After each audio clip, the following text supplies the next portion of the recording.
Então, o que acontece? Eu cheguei em um ambiente, eu senti cheiro de cigarro. Eu sei que o espírito de vício, ele tá naquele lugar. Através da minha maturidade espiritual. Tem gente que fala assim, pastora, eu recebi o dom de discernimento. Isso daqui é uma chave, tá? Preciosa. É uma chave. Que eu aprendi orando horas. O Espírito Santo, ele me tirou em espírito e falou. Tem gente que tem discernimento e não tem maturidade espiritual. Então, se você receber revelação e discernimento e você não receber maturidade espiritual, você não vai conseguir discernir aquilo que Deus te deu. Deus me deu uma revelação, Deus me deu um sonho. Cheguei em um lugar, senti o cheiro, mas eu não entendi. O que aconteceu? Falta de maturidade espiritual. Tá? Tem que começar a pedir a maturidade, porque o discernimento, ele anda junto com a maturidade. É um cristão que não tá maduro. Doutor, eu sonhei que eu estava recebendo um dinheiro. O que significa? Tá nítido. Deus, ele tá dando algo para essa pessoa. Só que essa pessoa não entende, porque não tem maturidade espiritual. Não desenvolveu a maturidade. E quanto mais intimidade, quanto mais a gente se aproxima de Deus, passa tempo com Deus, mais a gente exerce a maturidade. Porque tem gente que quer o dom, mas não quer a presença. Então, você querer somente o dom e não querer a presença, você não vai ter nada. Deus, ele quer tempo com você, ele quer intimidade com você. Para você adquirir dons, para você adquirir maturidade, você tem que ter tempo com o Espírito Santo. O Espírito Santo, ele não quer te dar os dons, te dar o fogo, te dar ali a unção e não ter tempo com você. Ele quer tempo com você. Ele quer intimidade, ele quer te conhecer e andar junto com você. Significa que você tem um discernimento de espíritos. O dom de discernimento de espíritos, ele permite que você chegue no local, sinta um cheiro e já vai discernir ali se tem demônio, se tem anjo, se tem a presença de Deus. Então você está conversando com alguém, todo mundo gosta daquela pessoa. Do nada você sentiu aquela frequência espiritual vindo dela, você sente a frequência espiritual da pessoa. Você sente vindo dela aquela nuvem escura. Você sente que ela é uma pessoa negativa, uma pessoa tóxica, uma pessoa falsa. E você sente que ela não é aquilo que ela está tentando mostrar. Por fora ela é uma, por dentro ela é outra. Mas o dom de discernimento permite que você veja além. Você veja por trás da máscara que ela usa. Tem que pedir bastante discernimento, porque tem momentos que essa pessoa finge tão bem. Pessoas assim estão debaixo do jugo de Jezabel. Então o espírito de Jezabel, ele vai trazer ali uma manipulação. Ela vai manipular todo mundo à volta dela. Ela sempre sai bem. E as outras pessoas saem brigando, confusão. Onde ela vai, ela arruma confusão. Onde ela vai, ela tira paz. Só que ela tá sempre certa. Ela sempre é correta. Ela tenta agradar as pessoas com presentes para manipular. Ela tenta agradar trazendo trocas. Ela sempre oferece alguma coisa. Só que essa pessoa, ela vai trazer confusão onde ela passar. O sinal então é esse, é confusão. A pessoa que tá ali parece ser bonzinha, mas tudo que ela faz causa confusão, contenda. O espírito de Jezabel, ele quer entrar no meio do povo de Deus, trazer confusão, manipulação e quer matar os profetas de Deus. A gente vê lá na palavra de Deus, ela tentando matar Elias, matar os profetas do Senhor. Então Jezabel, o intuito dela é sempre matar a fé, matar, trazer frieza e tirar essa pessoa do propósito. A todo momento, a todo custo, quer... Sim, e ela vem devagar, sorrateiro. É como uma pessoa boa, é como uma pessoa que ajuda. Só que ela causa confusão e ela deixa as pessoas o quê? Frustradas. Ela causa briga, ela causa ali uma dor, uma ferida. Essa pessoa sai ferida do ministério e é esse o intuito dela, matar. É matar. Agora, no contexto igreja, a pessoa que ela frequenta a igreja já há um bom tempo, mas ela não consegue falar línguas estranhas, não consegue o batismo, na verdade, o batismo com o Espírito Santo. Isso pode ter interferência do mundo espiritual? Sim. Aqui vai outra chave poderosíssima. Eu faço devocionais diariamente, né, no meu Instagram. E lá, eu me lembro que Deus deu uma chave muito poderosa pra mim. Porque eu comecei a orar e falei, Senhor, o que trazem os bloqueios espirituais? Porque a pessoa ora, pede anos e não recebe os dons espirituais, não recebe. O primeiro caso é aquele que eu falei anteriormente, que é o quê? Ela não tem chamado pra pedir aquele dom. E agora, a maioria das pessoas que não recebe são porque tem bloqueios espirituais. Ou tem cativeiro espiritual, ou tem coisas más resolvidas, feridas na alma, traumas do passado. E uma coisa que ativou muita gente, que eu ensinei na live. A pessoa precisa, às vezes, renunciar à incredulidade e à religiosidade. Por quê? Às vezes a pessoa acha que não tem. Mas ela pede o dom espiritual e ela fala assim, Deus não vai me dar. Fulano não merece. Eu não vou nunca ganhar. A incredulidade entrou. Isso gera bloqueio. Então, incredulidade e religiosidade é o que mais traz bloqueio espiritual atualmente. Eu renuncio à religiosidade e à incredulidade em nome de Jesus. A partir dali, acabou, vai receber. Eu já tive um arrebatamento de espírito, várias experiências, né? Mas em uma delas eu tive um arrebatamento de espírito, onde Deus tirou o meu espírito do corpo e me levou na região de cativeiro espiritual. Eu entrei em uma caverna junto com o anjo do Senhor e eu vi várias prisões e várias pessoas presas lá e Deus falou assim pra mim, as almas deles estão aqui, por isso que eles não rompem. E o que cria esses cativeiros espirituais? Ferida na alma, muito profunda, que não foi tratada, pecado não confessado, tá? Falta de perdão, traumas do passado, às vezes a pessoa passou por um abuso, às vezes ela foi rejeitada e criam o quê? Raízes espirituais, aquilo vai enraizando e formam cativeiros. Outra coisa que forma cativeiro é a pessoa ter laço de alma, aliança sexual fora da vontade de Deus. Isso também gera cativeiro. A alma da pessoa fica presa e fica retida ali. Isso. Tem muita gente que acha que a ação sexual é somente um ato. Mas a nossa cama, ela é um altar. tá? Toda vez que acontece um ato sexual, acontece uma aliança de alma. Seja na vontade de Deus, ou seja fora, através do casamento, que tá na vontade de Deus, e através da fornicação, que tá fora da vontade de Deus. Então teve ali um ato sexual, há derramamento de sangue, tá? Há um pacto de sangue. A partir dali, essa pessoa tem uma aliança de alma muito profunda, e aí se a outra pessoa que teve o ato sexual com ela tiver demônio, tem ali até transferência de demônio, transferência de maldição, é algo muito sério. Existem demônios espirituais que são esposo, marido espiritual, tá? Existem demônios que eles se acham dono da pessoa. O que acontece? Às vezes alguém entrou na sua casa, sentou na sua cama e ela tinha inveja do seu casamento. Tem que ter muito cuidado, porque a nossa cama é nosso altar, não tem que deixar ninguém sentar na nossa cama, qualquer pessoa entrar na minha casa, porque isso também vira uma feitiçaria. Tá? A pessoa às vezes desejou ali o esposo da outra, desejou a esposa do rapaz. A partir dali, às vezes, ela pensa assim: vou lá e vou fazer uma feitiçaria. Através dessa feitiçaria, ela lançou um marido espiritual. Esse marido espiritual, ele pode trazer o quê? O sexo desgovernado, através de quê?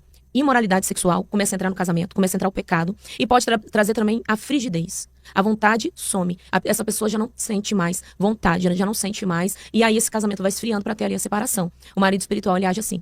É justamente assim. Assim. E a partir dali, todo o relacionamento que essa pessoa tem, enquanto ela não for liberta desse marido espiritual, não vai dar certo. Sim. Tem gente que fala que não existe maldição, porque Jesus já levou com ele. Eu creio que Jesus, ele já levou com ele enfermidade, maldições, só que o mundo espiritual, ele age através de legalidades, através de direito legal, tá? Ele tem leis espirituais. Se eu infringo alguma lei, o demônio, ele vai usar isso contra mim, e ele vai entrar, ele vai conseguir tocar na linhagem inteira. Então, se o meu avô, lá atrás, ele cometeu um homicídio, vai entrar um demônio da morte, que vai conseguir trazer doença, vai conseguir até alguém vir quebrar, se posicionar, obedecer ao Senhor. Então, eu estou bem. A minha geração, ela vai ficar bem. Se um neto meu lá na frente der legalidade, o demônio vai entrar. E ele vai começar, a partir dali, até a 4ª geração, trazer o quê? Trazer traumas, trazer homicídios, trazer doenças repetitivas, trazer vícios, tá? E essa pessoa, ela precisa o quê? Fechar esses portais, trazer renúncia. Enquanto não tiver a renúncia da legalidade que foi aberta, o demônio não para de agir. Se repete. Se eu abrir legalidade, os espíritos familiares vão entrar, igual eu estou abrindo legalidade na área sexual. Os espíritos vão entrar e trazer imoralidade e prostituição para a família inteira. Eu creio nisso. Êxodo capítulo 20 diz sobre as maldições. Deus visita até a 3ª e a 4ª geração. Então, eu creio sim que o mundo espiritual, ele funciona através de legalidade, tá? Eu já vi muito demônio manifestar nas libertações que eu fiz, e ele falar: eu vim do pai, eu vim da mãe, eu vim da avó. Não era nem da pessoa. E ele estava travando a vida da pessoa. Eu tô aqui desde o ventre porque a mãe rejeitou. Eu tô aqui desde o avô, que ele pagou prostituta. Eu tô aqui desde o pai que começou a beber. Eu tô no pai, eu tô na mãe.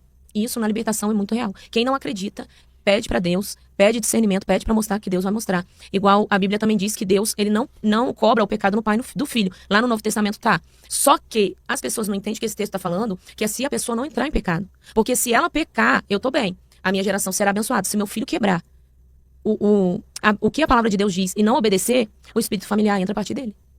E age de forma que... Age e acabou. Por isso que Destrói. tem muita gente, muita família sendo destruída. Sim, 90% das doenças mentais é espiritual. Eu tenho total segurança de falar isso. 90%? 90%. É espiritual? Eu vi, na minha caminhada com Deus, doenças mentais que são genéticas, mas foram, assim, 10%. Esses dias eu tive 3 testemunhos na oração da madrugada de pessoas que foram curadas da esquizofrenia. Pessoas que ouviam vozes, faziam tratamento mais de 20 anos, e a gente ali orou. A gente está destronando Astarote, Apolo. A gente está destronando principados essa semana na oração das 3. Então eles ouviram a oração e foram totalmente libertos. Dias depois, a libertação veio. Então, assim, eu acredito sim que às vezes a pessoa tem ansiedade, tem depressão, é uma falta de vitamina, tem que ir no médico ver se não é falta de alguma vitamina. Tem o autismo também, que tem uma parte genética, mas 90% é sim espiritual.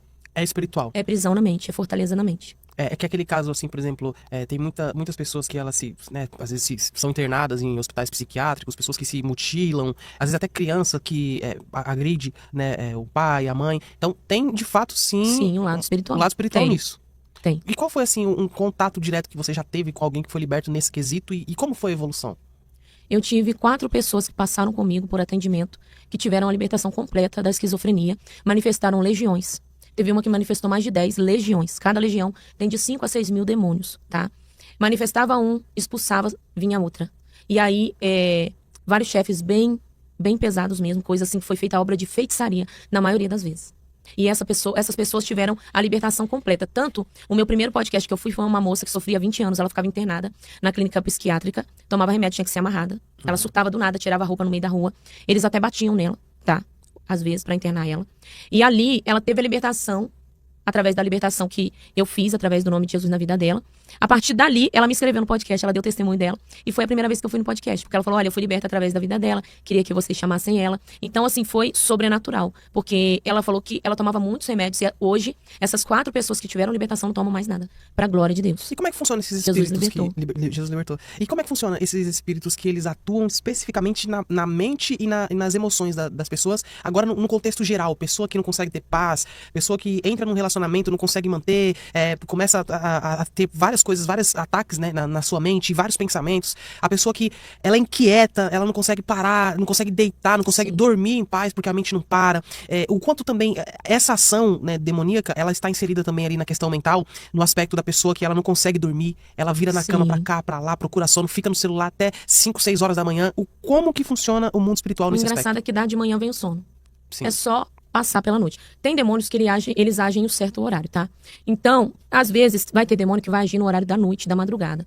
Como que acontece? Espíritos de opressão, comandados por Lilith, tá? Lilith, ela age na mente. Ela age trazendo depressão, ansiedade, síndrome do pânico, às vezes terror noturno, ela age também. Ela age também na área sexual, trazendo imoralidade sexual, prostituição, mas ela age também muito na mente. Toda vez que eu vou orar por alguém que tem opressão, eu vejo um dragão.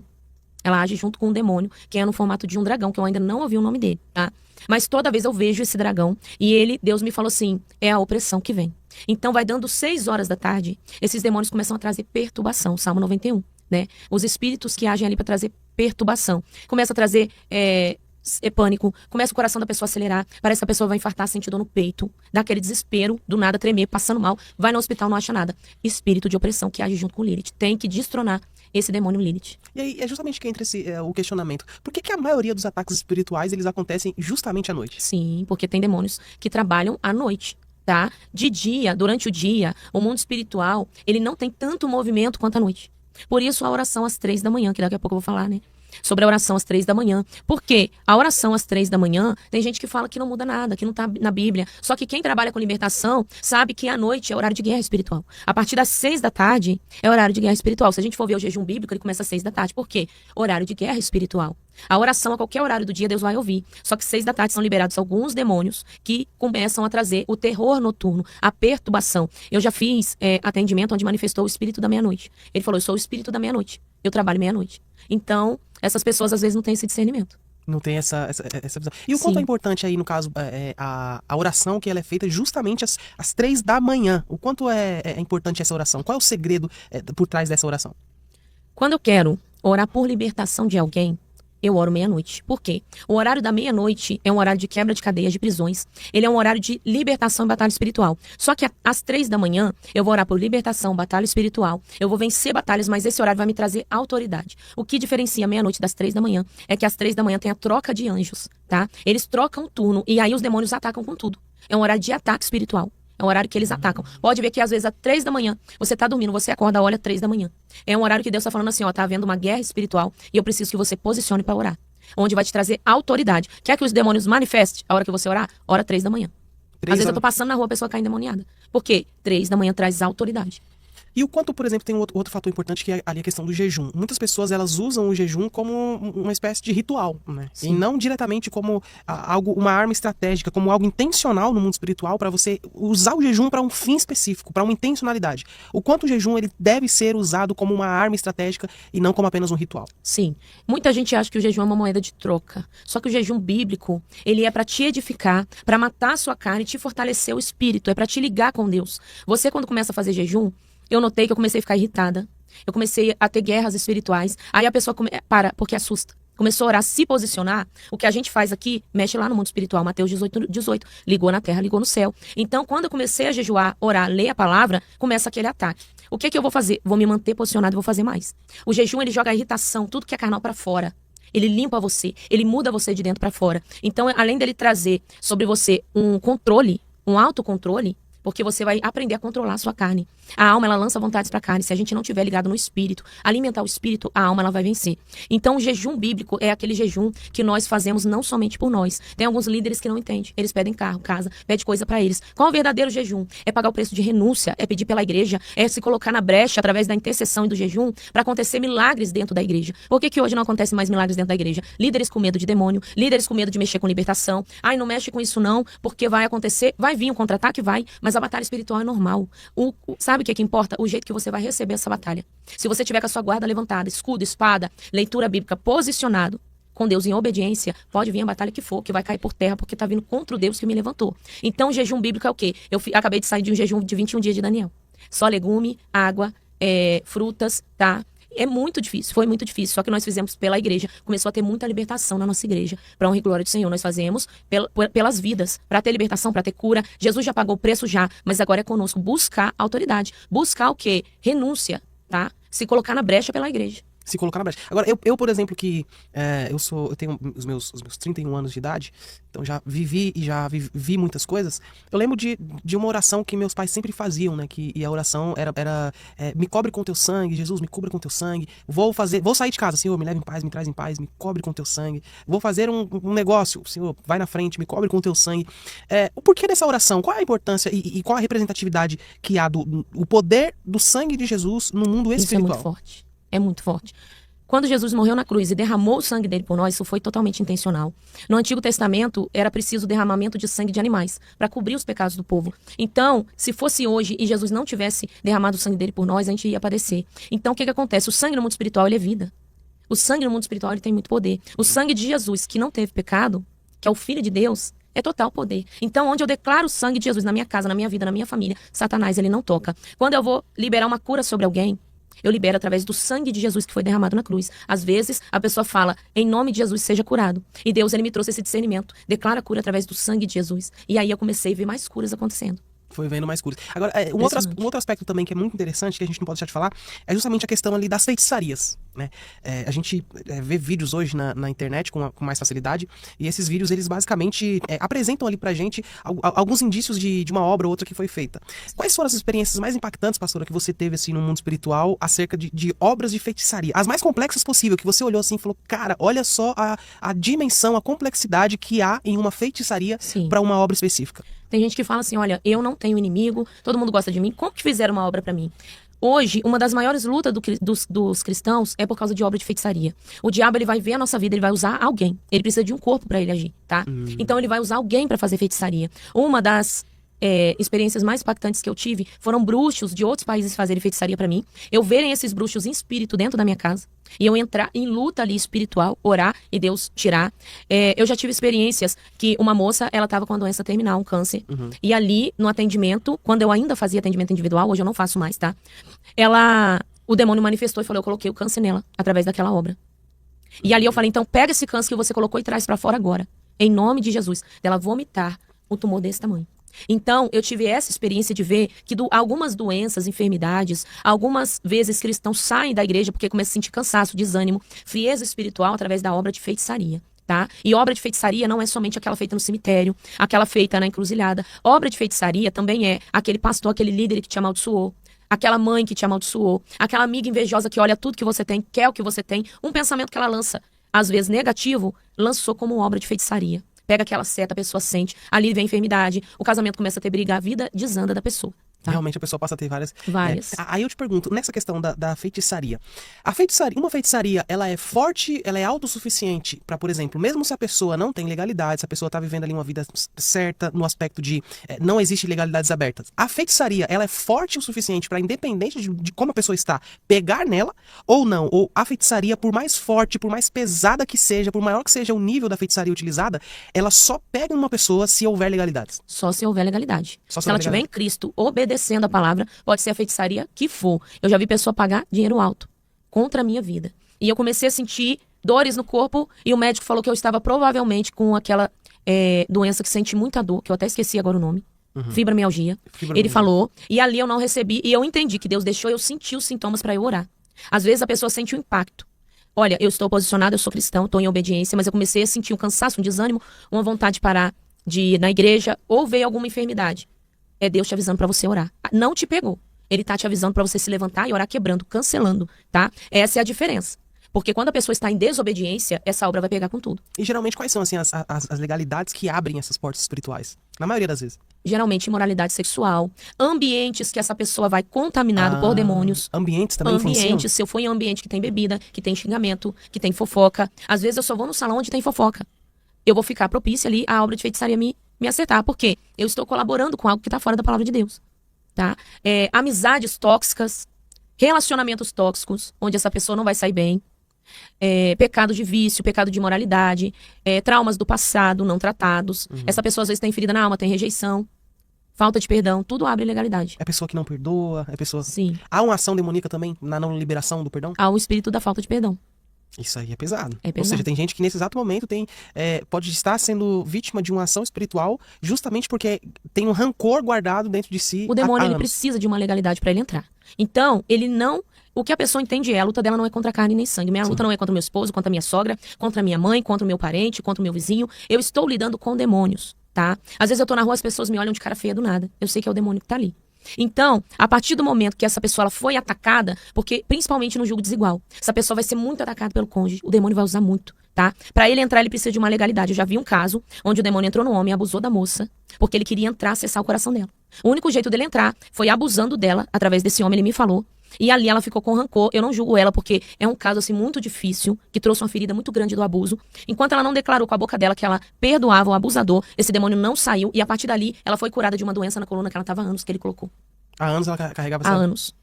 Isso é pesado. É forte. Isso é forte. É Ou forte. seja, ela tava com aquilo ali já há muito tempo. Ele falou, eu estava tentava associado... acessar ela desde a infância. Meu Deus. E ela tem chamado pra libertação. E depois disso, claro que se tornou um testemunho, ela passou a romper mais em Se todas as áreas da vida posicionou e dela. hoje é uma benção. Se posicionou, hoje. E hoje luta contra demônios. Ela expulsa demônios, ela age na libertação. É uma benção, graças a Deus. Agora, um ponto que você falou que eu achei muito interessante é sobre ambientes. Beleza, o ambiente ele pode influenciar muito na sua vida no mundo espiritual. Agora, o quanto aquela famosa amizade tóxica, né, que é o que a gente é o termo mais moderno para os dias atuais, é a amizade tóxica.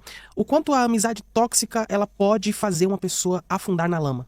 Essa amizade, às vezes, ela vem sorrateiro. O inimigo, ele é astuto. Ele quer entrar de alguma forma.